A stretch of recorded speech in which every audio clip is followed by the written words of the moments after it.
Deborah Howard comparte con nosotras lo que muchos de los familiares de sus pacientes en etapa terminal piensan. Ellos creen que su ser querido se convertirá en un ángel. ¿Es esta una idea bíblica? Hoy examinaremos esta idea con Deborah Howard. Estás escuchando Aviva Nuestros Corazones con Nancy DeMoss Wolgemuth, autora de Rendición, el corazón en paz con Dios, en la voz de Patricia de Saladín. Hoy, 3 de julio de 2025.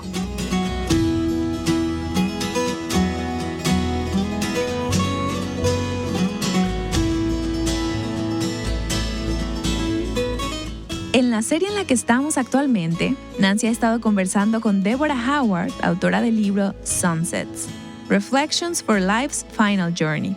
En español sería Ocasos, reflexiones para el tramo final de la vida, pero actualmente solo está disponible en inglés. Deborah es una enfermera de cuidados paliativos que ha acompañado a cientos de personas a través del proceso de la muerte, incluyendo a su propio hermano. Aquí está Nancy para retomar la conversación. Deborah, anteriormente mencionaste que conversas con los miembros de la familia. Y creo que lo difícil de esta etapa final, de la muerte o del proceso de morir, es no saber qué decirle a la persona que está en el lecho de muerte o a los familiares o a las personas que lo cuidan. Tal vez eres una amiga que quiere pasar a visitar o en la iglesia hay una hermana que es cuidadora. Y muchas veces nos quedamos sin palabras, no sabemos qué decir. Así es. Y para alguien que no sabe qué decir, quizás es mucho más fácil no decir nada. Entonces, mientras tú estabas en el proceso de ver a tu hermano ir a la presencia del Señor, ¿hubo algo que alguna amiga o un miembro de la familia te haya dicho que fuera particularmente de ayuda o de ánimo? ¿O quizás te dijeron cosas que no fueron para nada alentadoras? ¿Cómo podemos hablar palabras de gracia y de ánimo a alguien que está en el proceso de perder un ser querido? Nancy, quizás esto que voy a decir te sorprenda, pero creo que algunas de las cosas que me dijeron que no sirvieron de ayuda ni tuvieron ningún beneficio fueron estas frases. Bueno, esta es la voluntad del Señor y su voluntad será hecha. O, bueno, sabemos que estará en un lugar mejor. Eso lo sé. Muchas veces en medio de ese tipo de situaciones tan dolorosas, estas frases no suenan para nada sinceras. Lo que yo siempre recomiendo es evitar decir frases como esas que puedan lastimar a la persona que está dolida. Y por supuesto, esas frases son verdad. Siempre quieren recitarte Romanos 8:28 y yo siempre les digo, sí, eso es verdad. Pero cuando estás experimentando este duelo, necesitas escuchar palabras para la necesidad del momento y oportunas. Totalmente. Y claro, debes ayudar a la persona lo más que puedas, pero intenta no acercarte de una forma indiferente o superior. Entonces, en este punto, ¿cómo podemos acercarnos de una manera significativa, útil y a la vez alentadora? Todas somos llamadas a consolar a otros. El hecho de que no sea sencillo para nosotras o que no se nos dé naturalmente, no quiere decir que estamos exentas de hacerlo.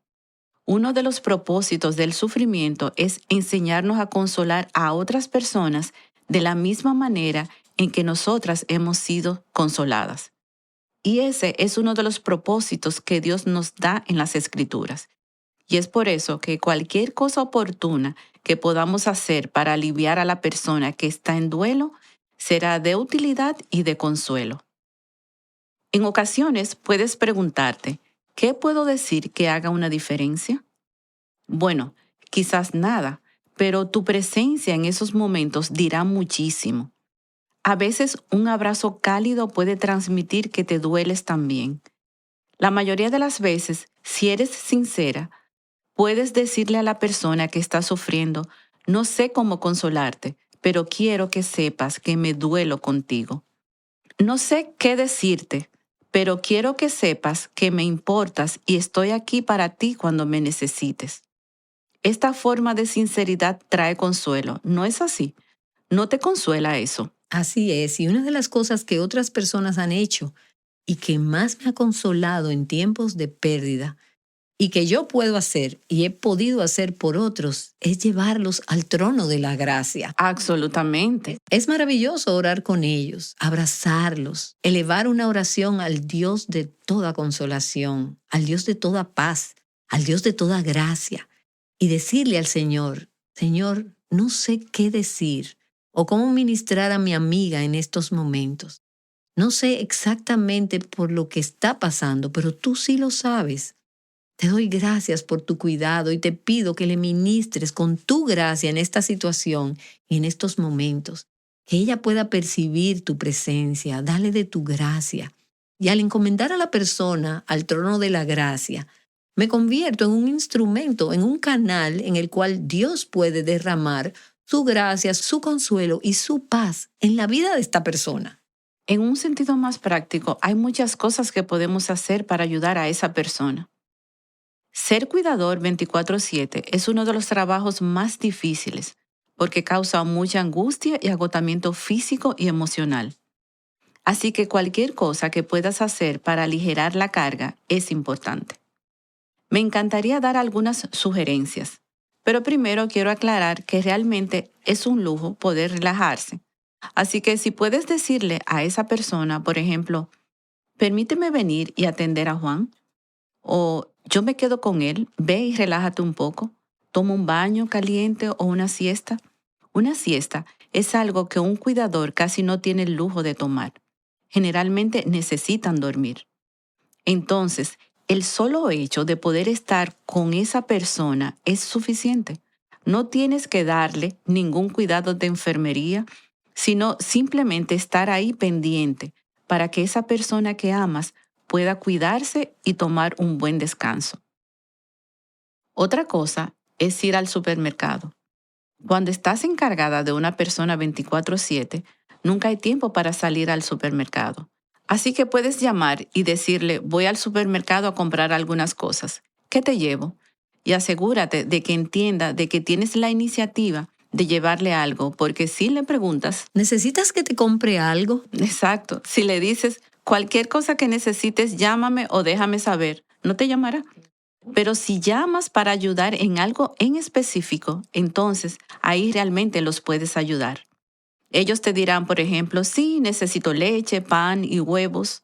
O quizás te den una pequeña lista. Eso sería una manera de ministrarles. Otra cosa es estar ahí para ellos de maneras en las que otros no pueden. Si el cuidador llega a casa del hospital y viene del peor turno y hay visitantes en casa, puedes llamar y preguntarle, no te preocupes, yo me encargo de la visita mientras tú tomas un tiempo para ti. Esas pequeñas cosas significan muchísimo para un cuidador que siempre está activo. No toman pausas, siempre están con personas y tienen demasiado sobre sus hombros. Así que cualquier cosa que puedas hacer por ellos realmente ayuda. Tengo un amigo que corta el césped de las personas que cuidan a sus seres queridos, que salen del hospital o que aún están en el hospital. Él nunca pasa a saludar. Él simplemente poda el jardín y barre la entrada. ¡Wow! ¡Qué ministerio! Sí, y luego se retira. Eso les quita mucho peso. Sean creativas, vean cuáles son las necesidades y luego satisfagan esas necesidades. No tienes que pasar a saludarlos y hablar del tema. Y pienso que mucho de esto tiene que ver con ser sensibles al Espíritu Santo. Y Débora, mientras hablamos, viene a mi mente una pareja que conocí hace años, una pareja joven. Su bebé tenía una enfermedad, ahora mismo no recuerdo cuál, pero era una enfermedad terminal. Y ellos vivían en otro estado. Y en un punto sentí que debía llamarlos para saber cómo estaban. Y en ese preciso momento, su bebé había fallecido en sus brazos. Y recuerdo que en ese momento ellos estaban en completa agonía porque acababan de despedirse de su pequeño bebé. Realmente no era el momento ni el lugar más oportuno para estar, y menos por una llamada telefónica. Pero fue una oportunidad ordenada por Dios. Sí, y nunca olvidarán que tú estuviste acompañándolos en ese momento. Y les dije, algo que puedo hacer ahora mismo es orar por ustedes. Ellos no podían estar en la llamada por mucho tiempo, así que lo hice rápido, pero quería que supieran que el cuerpo de Cristo estaba ahí representando a Cristo en ese momento Y en la medida en que somos sensibles al Señor y estamos dispuestas, podemos morir a nosotras mismas y a nuestros miedos. ¿Disfruto tomar el teléfono y llamar a alguien que tiene a su bebé con una enfermedad terminal? No, Así es, pero ¿qué dices cuando una persona lo hace? que no es nada fácil. Pero estabas ahí. Sí, se trata de estar dispuesta para ser usada por Dios, ya sea de esa manera, o cortando el césped, o llevando comida del supermercado, enviando una nota, o lo que sea. Y qué consuelo tan celestial es que aun cuando el paciente tiene poca energía para abrir los ojos o conversar con la gente, es capaz de escuchar, porque el oído es el último sentido que se pierde. Ellos pueden escuchar cosas que los consuelen. En ese sentido, debemos recordar que se necesita hablar con mucha precaución si tu ser querido se encuentra en coma. Nosotros creemos que aún pueden escuchar, así que no digas nada que pueda ser alarmante. He escuchado familiares hablar sobre los pacientes como si no hubiera nadie en la habitación, diciendo cosas como, mira qué moradas se le están poniendo sus manos. Yo tengo que intervenir rápidamente y decir, disculpa, ¿me permites un momento? E inmediatamente les comento que su ser querido puede que no responda, pero sí puede escucharlos. Entonces, hay que tener cuidado de no hacer ese tipo de comentarios, sino hablar cosas más amorosas y alentadoras. Lo que también hago es informarle a los familiares que le digan a su ser querido todas las cosas importantes mientras se acerca el tiempo de su muerte, antes de que sea muy tarde para que no se queden con remordimientos. Aunque te resulte difícil, ve y habla con tu ser querido y dile lo que le tienes que decir. Dile lo mucho que lo amas, lo que significa para ti y cómo ha impactado tu vida. No esperes a que sea demasiado tarde. Y en tu libro hay un capítulo titulado La verdad sobre los ángeles y cosas que hacen ruido de noche. Quizás sea un capítulo extraño para un libro que nos habla sobre el trayecto final de la vida. Así que háblanos un poco sobre por qué incluiste ese capítulo. Bueno, existen dos razones. La primera es sobre los ángeles. Actualmente parece que hay un movimiento en la sociedad que John MacArthur llama angelomanía. Personas que están obsesionadas con los ángeles. Vas a una librería cristiana y encuentras una increíble cantidad de libros sobre los ángeles. 63 maneras de llamar a tu ángel y cosas como esas. Si pudiera usar la palabra obsesión, no creo que sea una palabra demasiado fuerte en algunos casos. Y otras cosas raras. Muchas cosas extrañas y muchas perspectivas diferentes acerca de los ángeles. Algunas de ellas hasta dan miedo. He escuchado de personas que tienen familiares o amigos muy enfermos que creen que cuando sus seres queridos mueren se convierten en ángeles Yo he escuchado algo de eso, realmente es muy extraño. y piensan que ese familiar que fallece se convierte en su ángel guardián. Y nada de esto es verdad. Eso no es lo que las escrituras enseñan sobre los ángeles y es por eso que aclaro ese mito. Otro mito es que ven ángeles o que se comunican con los ángeles. ¿Te refieres a la persona que está muriendo? Sí, o a los miembros de la familia. Muchas veces me sorprende algunas de las cosas que escucho sobre estos supuestos encuentros, que es muy diferente a lo que las escrituras dicen sobre los ángeles. Hay todo tipo de ideas extrañas que escucho sobre los ángeles y por el lugar que les dan las personas. La mayoría le da mucho más importancia a los ángeles que a Cristo mismo. Coleccionan ángeles y todo lo que tiene que ver con los ángeles. Y los ángeles que coleccionan tienen alas y todas son mujeres. Sí, todas son mujeres y tienen el cabello rizado y pelirrojo. Pero la realidad es que en las escrituras los ángeles que se mencionan son masculinos. También los querubines que tienen alas, pero no se nos dice que los ángeles tienen alas. Existen muchas creencias falsas sobre los ángeles, pero de acuerdo a las escrituras, los ángeles tienen un rol específico. Sí existen y son seres creados, y las escrituras dicen que son ministros a favor de los que heredan la salvación. Creemos que ellos tienen una labor específica que Dios les ordena. Así es. Y en ese capítulo yo menciono lo que las escrituras enseñan acerca de los ángeles en lugar de toda esa falsedad, porque ellos cumplen una parte muy importante en nuestras vidas. En las Escrituras hay ejemplos de la reacción de los ángeles cuando alguien quiere adorarlos. ¿Cómo ellos responden? No me adores, adora a Dios. Así es, cada vez que hay una tendencia a adorarlos, ellos siempre dirigen la adoración hacia Dios. Lo que están diciendo es, escucha, yo no soy Dios, soy un ángel. Yo adoro al Señor al igual que tú. Realmente pensé que era importante escribir sobre la perspectiva correcta de los ángeles. Y gracias al Señor por el ministerio que les ha dado, pero debemos mantenerlos en el lugar que les corresponde. Así es. Otro tema del que escribí fue sobre cosas perturbadoras que suceden en la noche. Porque existe una curiosidad en la sociedad por aquellas personas que aseguran hablar con los muertos. Seguramente muchas hemos escuchado algo de eso. Sí, de hecho, hace un tiempo, mientras estaba en un programa de radio en vivo, respondí a una llamada en una entrevista y esta persona mencionaba que se había comunicado con su abuela, que había fallecido hacía 10 años. En ese momento fue un poco difícil responderle en vivo y buscar la manera de contestar de una manera compasiva, pero bíblica al mismo tiempo. Hay personas en los medios que incluso tienen programas sobre estos temas. Pero hoy en día en los medios de comunicación hay programas o segmentos de programas donde se comunican con el más allá. Incluso hace tiempo existió un programa que se llamaba Crossing Over, cruzando al más allá. Realmente hay personas que están afligidas, que han perdido a un ser querido y recurren a cualquier cosa que les traiga consuelo.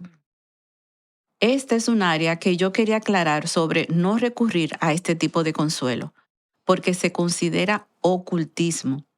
Las escrituras son claras sobre recurrir a psíquicos o hablar con los muertos.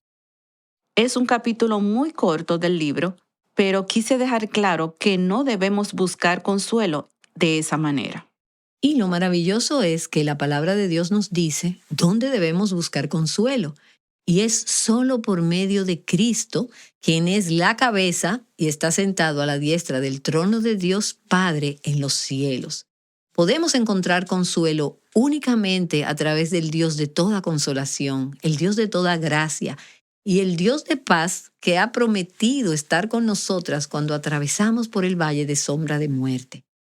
No debemos temer ningún mal, porque Dios mismo está con nosotras. Así que no necesitamos ir en busca de consuelo en seres creados cuando tenemos al Dios, al Rey y al gobernante de todo el universo, quien nos dice, yo soy tu pastor, yo siempre estoy contigo. Él es la única fuente verdadera de consuelo. Billy Graham escribió que su madre decía mucho esta frase, Dios no nos consuela únicamente para que seamos consolados. Él nos consuela para que nosotros, a su vez, aprendamos de Él cómo consolar. Dios nos enseña a consolar a otros, y es a través de su consuelo que somos usadas para poder consolar a otros.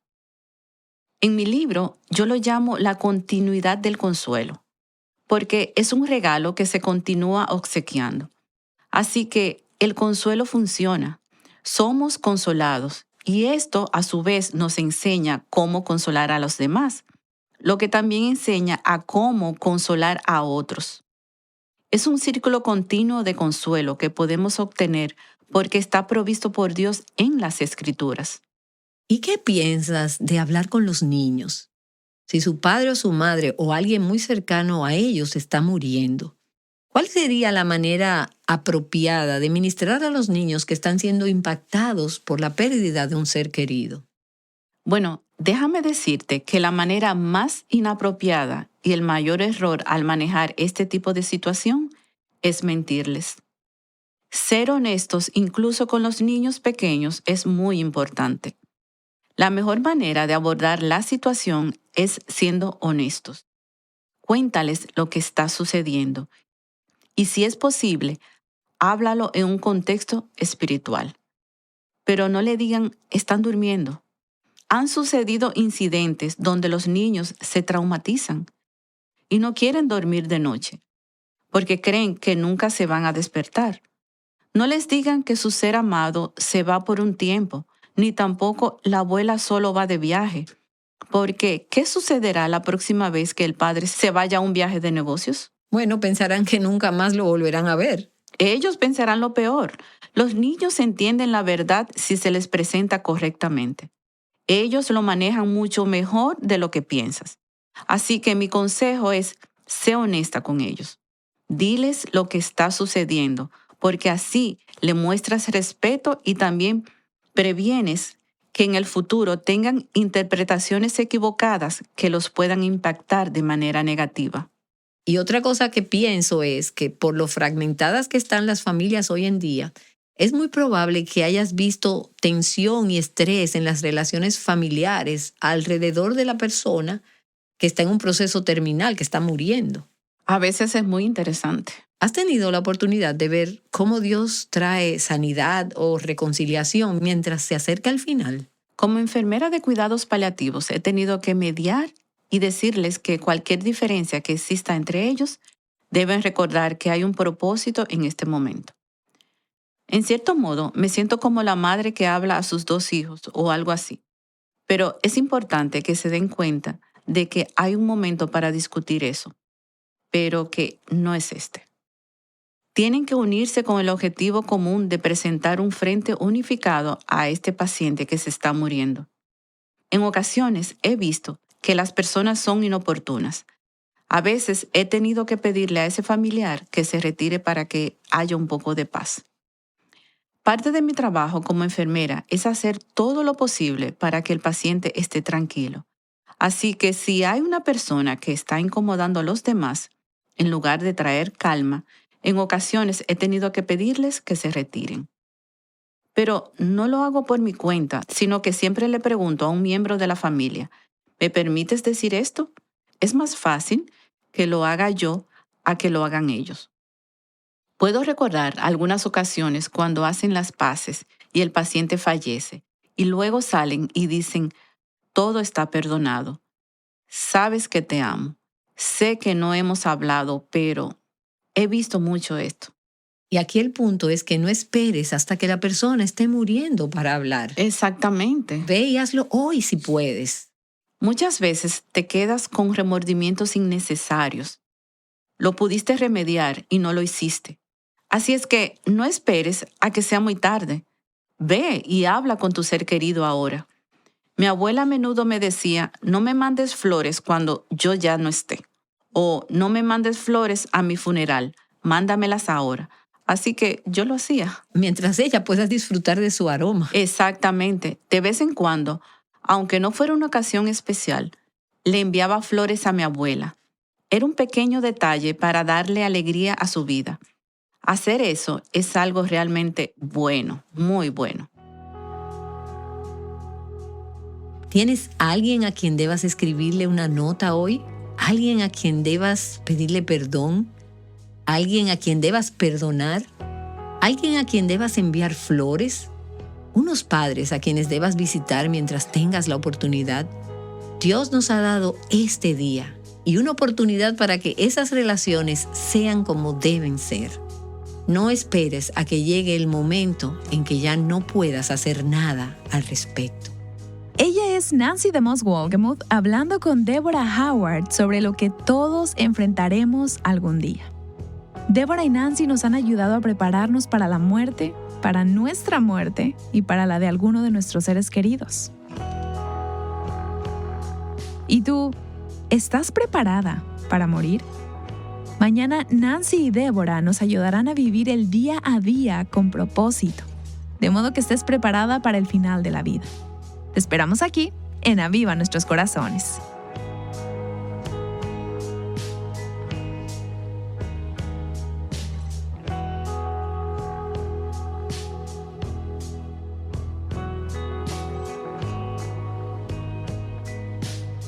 Llamándote a descansar en los brazos eternos. Aviva Nuestros Corazones es un ministerio de alcance de Revive Our Hearts.